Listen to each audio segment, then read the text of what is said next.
हिंदू लोगों ब्राह्मणों के पास गए और उनसे कहे कि मैंने आदि हिंदू सभा बनाया है, इसकी मेंबरशिप ले लो, तो ब्राह्मणों ने कहा हम हिंदू थोड़े ही हैं, हम तो आर्य हैं। तब चौरसिया साहब खड़े हुए और उन्होंने वो पर्चा फाड़ के कहा, जब तुम हिंदू हम तो ये समझते थे दोनों एक हैं, और जब तुम हिंदू नहीं तो हम भी हिंदू नहीं। और उन्होंने उसका नाम बदल कर कहा depressed classes league, backward classes league. 1948 में उसका लखनऊ में सेमिनार कराया और उसकी अध्यक्षता करने के लिए पेरियार और डॉक्टर अंबेडकर को बुलाया, तब जाके बहुजन एका बनी थी। बस खतरा यह है कि उन लोगों को पढ़ने नहीं दिया गया। पनवाड़ी घरों में शिवदयाल सिंह चौरसिया का नाम नहीं है, मेरे अपने यादव घरों में पेरियार ललई सिंह यादव का नाम नहीं है। पेरियार ललई सिंह यादव ने क्या कहा था, मैं उनकी बात कह के रहा हूं, बलिदान न सिंह का होते सुना, बकरे बलिवेदी पर लाए गए, न काटे टेढ़े पादप गए, सीधों पर आरे चलाए गए, विषधारी को दूध पिलाया गया, विषहीन सदा तड़पाए गए। ये कहा था पेरियार ललई सिंह यादव ने।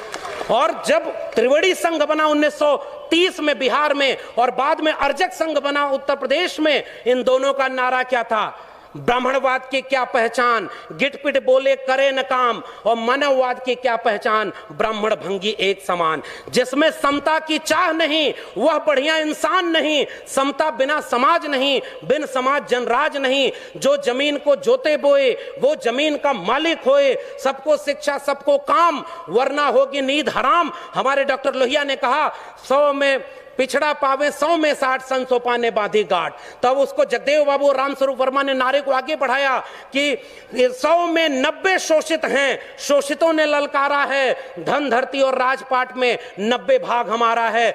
10 का शासन 90 पर नहीं चलेगा, नहीं चलेगा, जो जमीन को जोते बये वो जमीन का मालिक होए, और राष्ट्रपति हो या भंगी की संतान, सबको शिक्षा एक समान, सबको शिक्षा सबको काम, वरना होगी नींद हराम।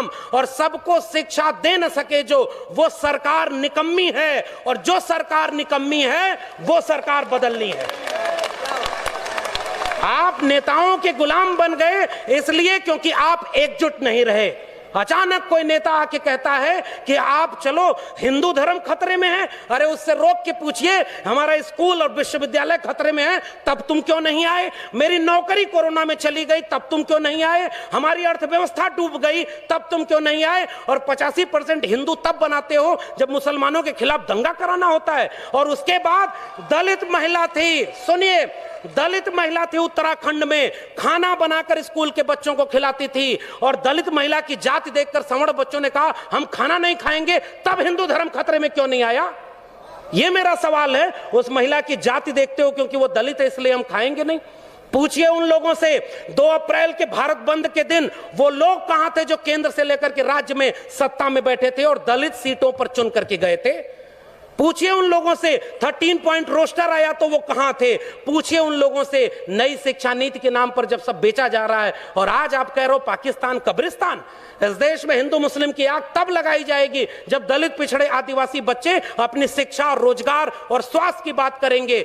आज इस देश में एक दलित को राष्ट्रपति बना दिया गया और हाथरस में बेटी को पेट्रोल डाल के जला दिया, तब उस राष्ट्रपति की क्यों जय जवान खोली? यह सच पूछना जरूरी है। और आपने मुझे आमंत्रित करने का जोखिम लिया था, मैं अपना काम करके जा रहा हूं।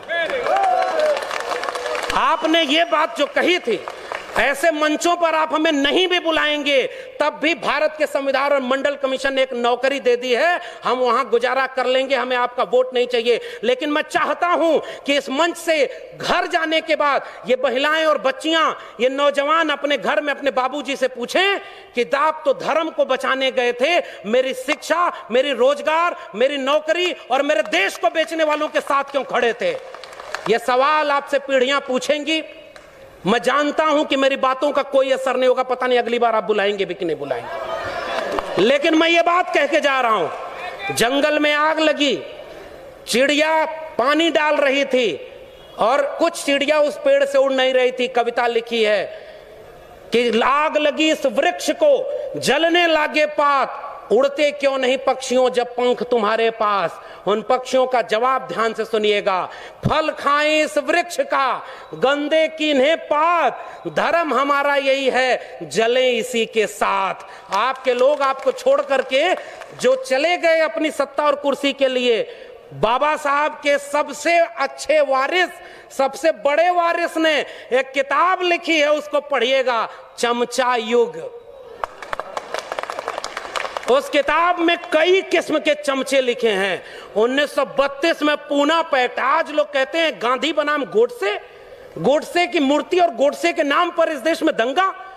बाबा साहब ने कहा, और यह बात हमें समझनी चाहिए, अपने पुरखों का केवल नाम लेके फोटो पर माला चढ़ा रहे हैं, नौजवानों की पीढ़ी को समझाइए, नहीं तो कल को, आज रामायण देख रहा है टीवी पर, कल राम मंदिर बनवाने चला जाएगा, आपका घर लुट जाएगा, वहां आप खड़े हैं।